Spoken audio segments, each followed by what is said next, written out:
Yo, yo, yo. Welcome to the NS9 Postgame Show. I'm your host, Anthony DiNardo, and with me, we got Dougie Fresh. Doug, welcome to another Pirates loss. Yeah, thanks. I pretty much had penciled this one in as a loss. The game we should have won was last night.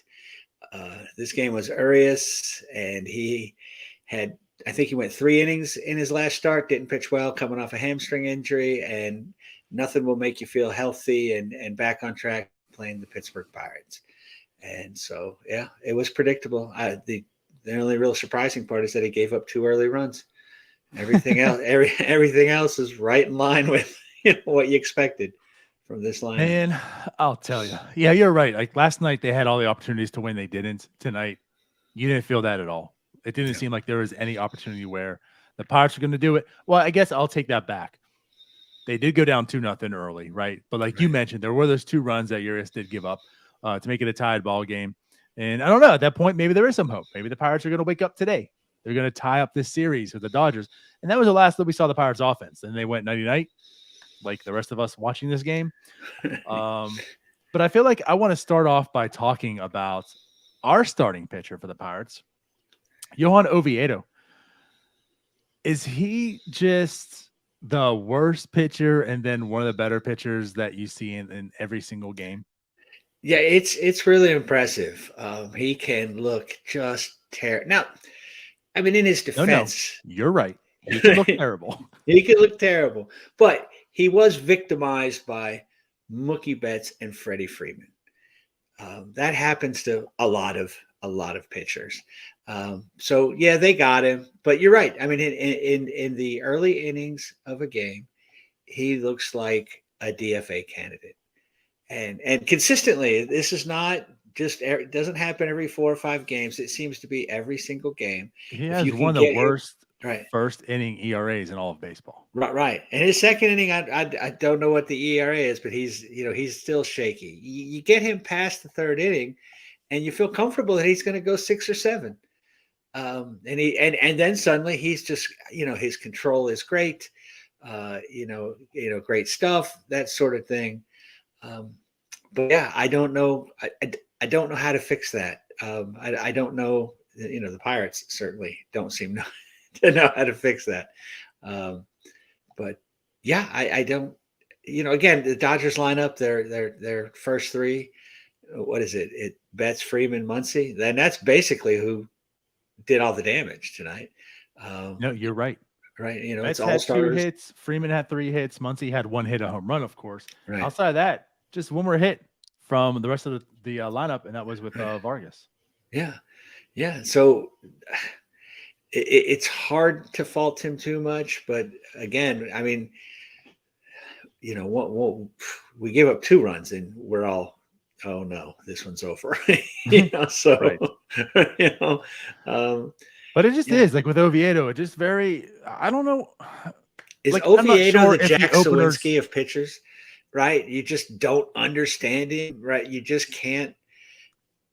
It just doesn't make sense. It sort of defies a lot. Like, when Jack Sawinski's on, he is lights out. And then it's just, I mean, again, the debate on him, it's not when he's hitting well, no one's suggesting that he gets sent down to AAA, right? It's when he goes 0 for 31, and it seems like a reasonable complaint. Now with Oviedo, it's within every game. Right. It's man, you watch those first 2 innings and you're like, oh my God, bring up Priester, bring up Jared Jones, but then all of a sudden in the 4th inning, you're like, watch this guy. He's just mowing them down. Yeah. No, I guess there's like some similarities in the sense of, again, I think when we talk about it's a real thing, but it's mainly in jest. Like Jack Sawinski isn't like a DFA candidate. He's not like a minor leaguer. I mean, but it's just like, when you look at his total game, it's like I'm not sure how that OPS is there. And I guess the similarity with Oviedo is, again, a lot of weirdness in Jack Sawinski and his like splits, right? And it's just weirdness in like Oviedo. His first inning is going to be absolute trash, to put it kindly. Because again, it's bad. And today it looked that way. I mean, he came out, just did not look sharp. It was 2-0 quite early, right? And the first 2 batters, Freeman got on base with a double, then Mookie Betts got on base. Then Freeman hit the home run, and right away 2-0. 2-0. And you just saw it. Right. All he did was throw stuff down the middle of the plate. Right. And then he goes on and just mows down the lineup for consistently. He looked really, really solid. And, I'm not going to – the other runs that he did give up in the game, right? Listen, it's okay. I mean, this is a good lineup. He faced Mookie Betts for the 4th time today. I actually thought about that in my head. Like, I'm not going to research it. Not tonight's game. Wasn't worth it. But I wonder how many times a pitcher saw Mookie Betts for the 4th time this year. Right. And Oviedo is going to be one of them. Sure, there's not too many. And most guys are afraid to go through the lineup for the 3rd time. And here's, Oviedo facing Mookie Betts for the 4th time. Yeah, Mookie Betts going to do that to you. Yeah. Yeah. I mean, the Pirates in particular, from last year on, or, prior to last year, we didn't let anybody, remember we were complaining. When they were letting pitchers go 6 innings, and now suddenly we've got, Rich Hill hadn't thrown 100 pitches in 3 years or something. And I think he's done it 3 times this year. We're letting Keller go late. That arm fall off. Yeah. I mean, it's just, I understand. Look, Oviedo is much like, again, in comparison to Swinsky, he's not going anywhere. He's in this rotation. There is no other options. And we're actually sort of losing guys that we're counting on. First it was injury, and now it's just the ineffectiveness. There's got to be some way they got to work that out. Is it focus? And it looks like we lost DiNardo there. I don't know. He's back. One now. Okay. I am way too tired to understand what just happened. So no worries. But you're right. And I guess my thing with Oviedo is I'm not sure if the opener is going to solve his issues. I mean, it's clear as day though. He struggles in the 1st inning. Right. But I think he struggles in his 1st inning, right? Right. I'm not sure if the opener is going to solve it. Like his 1st inning could be the 2nd inning. He still implodes, right? But what I am going to say is it is a real thing, and it might be time to try it out. Like I think it's time to sincerely think about having an opener for every Johan Oviedo start. Yeah. I mean, right. So at this point, it can't hurt. I mean, what does it matter? Does it matter if he gives up 2 runs in the 1st inning, or does he matter if he gives up 2 runs in the 3rd inning? You're absolutely right. And maybe it's something in his head. I don't know. Could he have a more intense, warm-up session? I mean, there's got to be a solution to this. We need a solution to this, because this kid looks like he could be a pretty deep. I mean, do you want to try him as a reliever at this point? When he comes in his first inning and gives up 3 runs, that's not an elite reliever, right? So it'll be they've got to do something. You're right. The opener's not a bad idea. Just, do we even have a good opener candidate? No, we do not. But at the same time, I want to say his 1st inning ERA. I don't know off the top of my head. Actually, Jim, I think you might know if you're here still. If you do know, put it in the chat. But I want to say his ERA in the 1st inning is 11 or something like that. So I'm kind of confident that I'm almost confident that you could put a Ryan Borucki in. I take that back. Anybody but Ryan Borucki in the 1st inning. And that was a bold statement, but very bold. Right. So I'm with it. I feel like we're at the point where I'm ready to try. Just try. Is Will Crow almost ready? Yeah.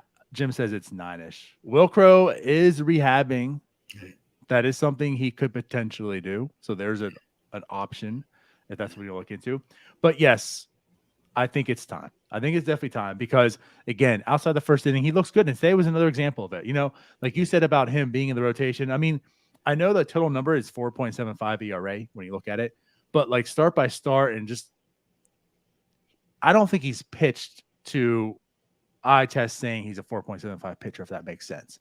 No, I have actually seen a lot of intrigue from him. Now, albeit there's also a need for him just out of pure need. He has to stay in this rotation. Right. You already got Luis Oviedo sent down. Luis Ortiz sent down. Roansy Contreras just got sent down today, FYI. They're hurting. And of course, obviously we know Roansy was in the bullpen at the time, but they're hurting for starting pitching. He has to be here. Yeah, there's no option but to keep running him out there. So if that's the case, then right, we might want to look at an opener, something, because I mean, it's tough. This team cannot really score runs as it is, and to be behind 2, 3, 4 runs, the first inning of every game is a lot to ask of this team. So a lot to ask of any team, quite frankly, but this team in particular. So it's time. You're right. It's probably past time to run that out there with somebody. Yep. So in total, just put his stat line out there. Oviedo does go 6.2 today. Had 6 hits, 2 walks, 6 strikeouts, 5 earned in those 2 home runs as mentioned, Freeman and Max Muncy. The Muncy one was pretty big as well. But yeah, again, like looking at the start, it's mixed, but you saw a lot of positivity from Oviedo, and those are things that, again, do intrigue you and make you feel like he can be part of this rotation long term. But he has to figure out the first inning regardless. Either he has to, or you have to as an organization to eliminate the first inning from him and have it figured out for him. Yeah, I don't know. It's so weird how the Pirates are so late to make these kind of Jacksonville Jaguars podcast. Trevor Lawrence will be talking about his hair game instead of G1 base. Zach just wants us to stay miserable. Pirates to Jags. Come on. Not too much. He's not asking too much there, right? So, no. They're so. I mean, I've said this before. Charrington is known for his thinking outside the box, but that's outside everybody else's box. He won't get out of his box. He stays inside his lines. He stays inside his lane, and does not seem to want to deviate from his path in any way, shape, or form. He's determined that Oviedo is a starting pitcher, and there will be no opener. We'll get our hands on him and we'll sort this out. But it appears that that's not happening yet. So sure, absolutely. So let's move on from Oviedo. I mean, I want to say. The bullpen didn't really do their job. Perdomo didn't look that sharp. No, granted, he hasn't looked sharp. Right. Jim and I kind of went a little bit back and forth on this. Like, I get he's 29 years old, castaway. That's been terrible. But when I look at him pitch, I find some intrigue with him tonight. Again, though, it wasn't. Yeah. I mean, he's like I said, even when he's doing well, it's it's walks and strikeouts, and he doesn't give up a lot of hits, but. If you're putting guys on base via the base on balls, you don't have to give up a lot of hits to get hurt in one inning. So, he's never looked that great. But you're right; it's hard not to look at this 6'8" left-handed dude with some kind of filthy stuff and think, man, if we could harness this, we'd really have something. Right. And they said he's not giving up a lot of good contact. So. Yeah, but albeit just 0.1 innings today, they give it a strikeout, no walks. We talk about it. And then Yeri De Los Santos came in as well. They had the big substitution. Austin Hedges came into the game, when they're down 5-2. They were going to frame their way to a victory. And Yeri De Los Santos got the good end of that. You have to, appreciate the intangibles. Absolutely. But yeah, so again, like Yeri De Los Santos comes in, he goes 1 inning, 1 strikeout, no hits, no walks. I know Connor and I talked about him the other night, 2 nights ago. I don't know; these nights are all blurring. Yeah, it's a weird week, right? Again, like he looked fine today. I'm still just like shocked how he was just so terrible in AAA this year when you're seeing him in the majors right now and looking pretty good. Now, albeit again, like he had the frame god behind the plate. Well, so that's probably the only reason why. Exactly. I mean, first of all, he's calling for the perfect pitch. He then takes that pitch and turns it into a strike. I mean, I don't care if it bounces, 6 inches in front of the plate. Hedges gets that called for a strike. And, and he gives such confidence to the, behind the plate to the pitcher. It's just, I mean, why he doesn't play every day, I don't understand. I really hope Hedges never watches any of these because I feel like every game we right. kind of again. bash him. But I know we're we put the blame on the player all the time, and it's not the player. The player's doing exactly what's asked of him, exactly what's expected of him. True. But yeah, it's right. But anyways, yeah.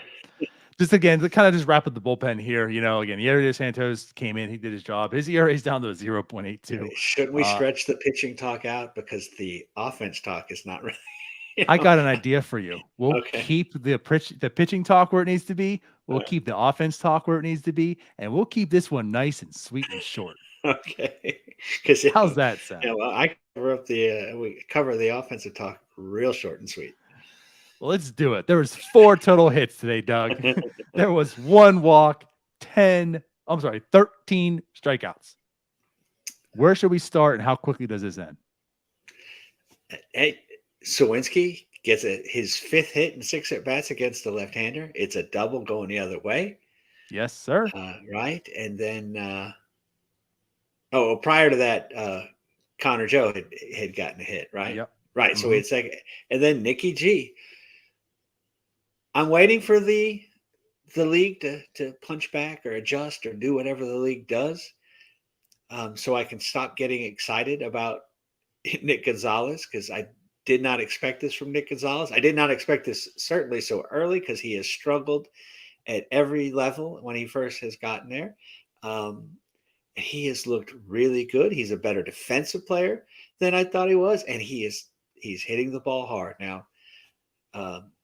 Right. Sooner or later, he's going to see somebody for the second time or something. This has got to stop. I just can't believe he's going to keep doing this. But each day I feel, oh no, maybe Sure. he is that good. Maybe he will compete for batting titles. So I'm not going to go that far. No. I will happily start with, he certainly is exceeding my expectations, especially for his first time up. Right now, like his first 13 games. I can talk about with Connor too. I was expecting him to struggle. I really was, just for all the reasons you mentioned before. Yeah. And after his first game, he going to struggle. Overmatched. Right. Mm-hmm. And to be honest, he looks like the best hitter on this team right now. Yeah. And certainly recently, and currently a 333 batting average. Still, he carried over, going 1 for 3 today from last night. OPS up to 989.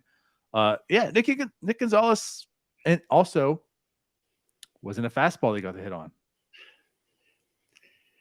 Yeah, he's hitting the breaking ball too. It's just, yeah.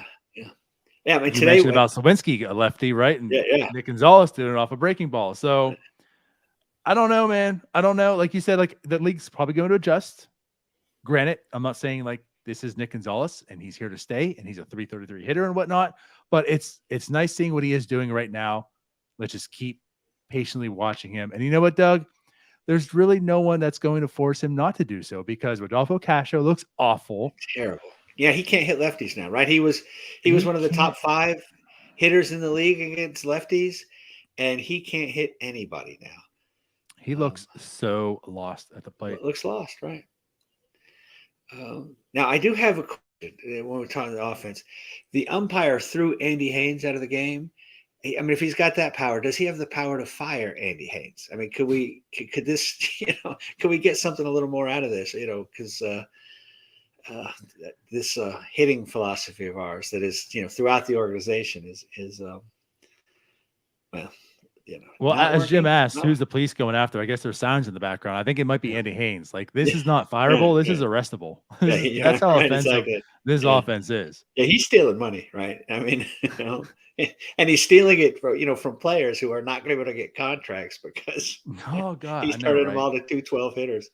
Well, a couple of them already got their contracts. Maybe we can talk about them, because there was a comment earlier in here.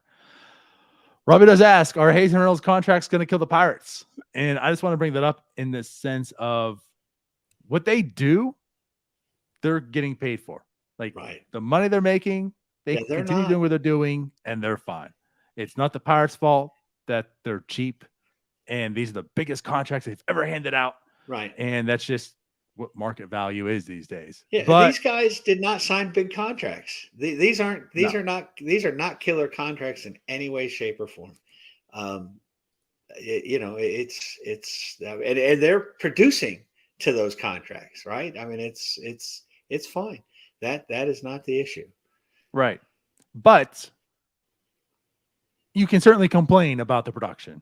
Absolutely. Right. Right. Like, I mean, you want more out of both of them.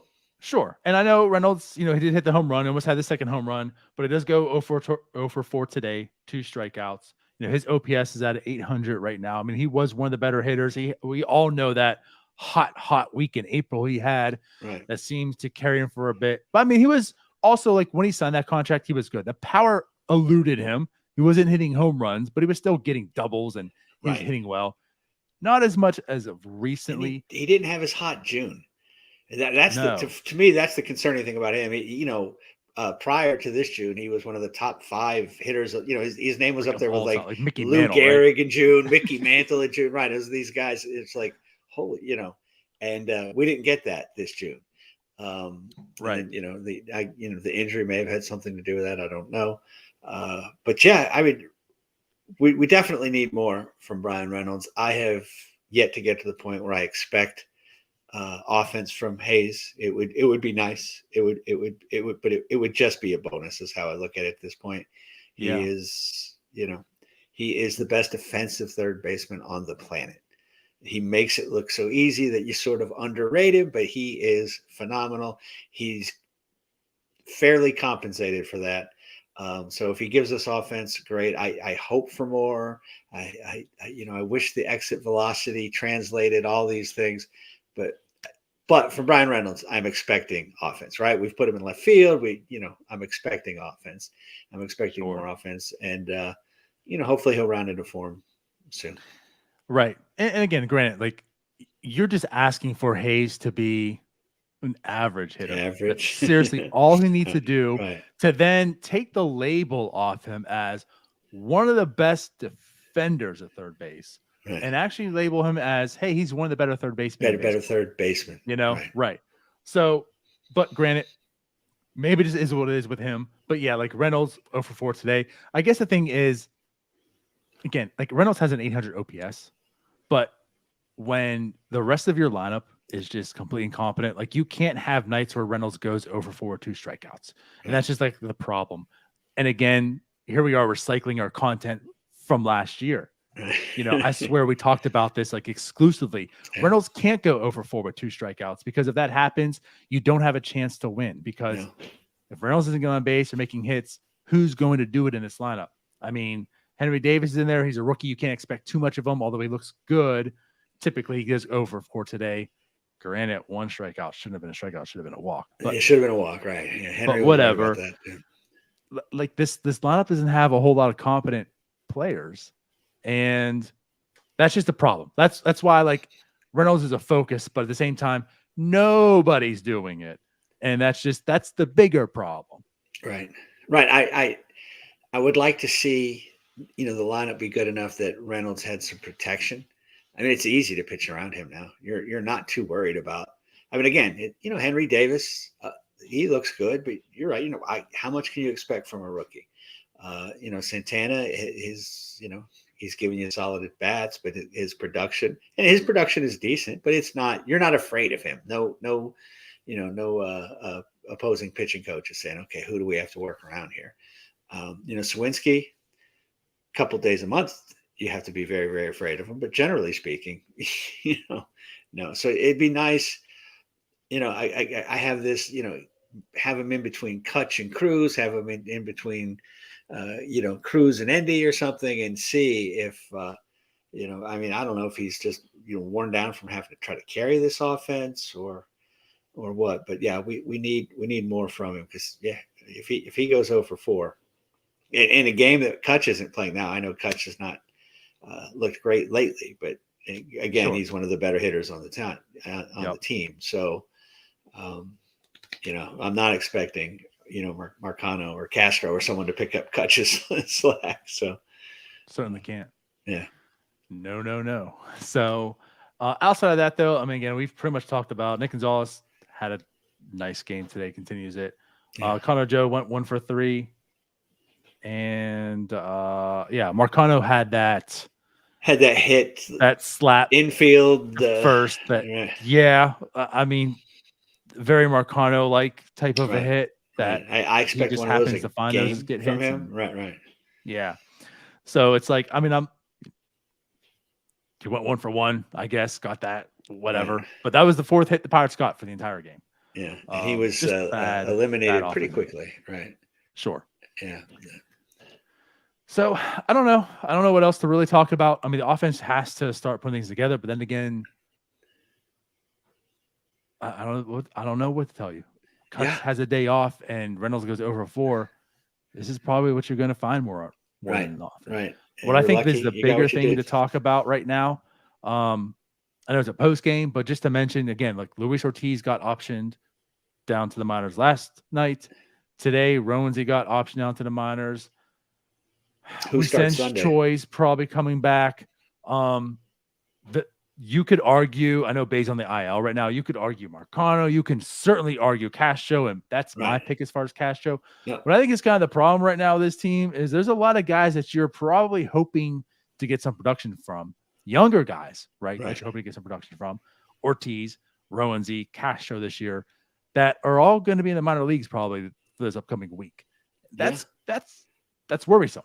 Right. That is, I mean, again, we cannot seem to develop players from AAA to the major leagues.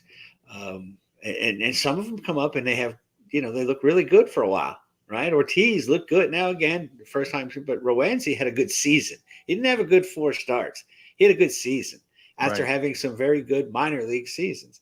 And he just looks, pedestrian, man. I mean, he's lost his velocity. He's lost his stuff. He's lost his confidence, his mojo. You went on him with pedestrian. Yeah, exactly. I don't want to be crushing him, but I mean, the hitters are. You might as well.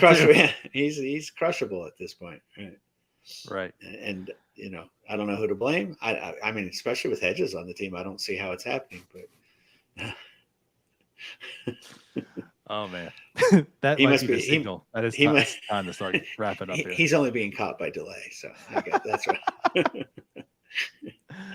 Yeah. Or so Van Meter. I think they sneak Van Meter in to catch him. Anyways, that I think pretty much wraps up the post game today. Wasn't too much to really talk about and discuss, especially positively. But tomorrow, Pirates do face Arizona Diamondbacks. They are 50-38. They're hot. Corbin Carroll left the game today with a shoulder injury. Just something of note. Not to praise injuries, anything like that. Just something of note. Corbin Carroll did leave today with a shoulder injury. But this is probably going to be a very tough matchup. But they do play tomorrow at 9:40. Zach Gallen and Rich Hill. So 6 innings, 4 runs. Let's get out of here. Before we do, just want to go ahead and plug this one more time. So this Sunday is the MLB draft. We, of course, will be live at 6:45. Tune in to watch us. All kinds of smoke, all kinds of rumors, all kinds of talk. Somebody from LSU. Yeah, I don't believe anything I'm hearing. I don't care about. I just take somebody from LSU. Well, about to find out. Yeah, it's getting close. Are we going to be happy or are we going to riot? Oh, we're going. A good portion of us are going to riot regardless, right? I mean, it's just all the stuff you're going to, and I mean, it's a post game show, but yeah, there's a couple of guys that you could take with that first pick, and whoever they take with the first pick is going to be our best rated prospect the day, on the Monday after the draft. But it doesn't matter because if it's Langford or Clark, the pitchforks and torches are coming out. Yeah, that's a good point. But I'll end it now. Let's get out of here. Yes, we will be back tomorrow. See you then, guys. Right. Bye-bye. Good night, guys. Hey, you all. Thank you for watching. I know we try to provide the most entertaining content that we can, and we'd love to spread it to as many people as possible. So I know it doesn't seem like a lot, but if you could take the 5 seconds to like this video and subscribe to the page, it helps out so much more than you know. Thank you, and let's go Bucks.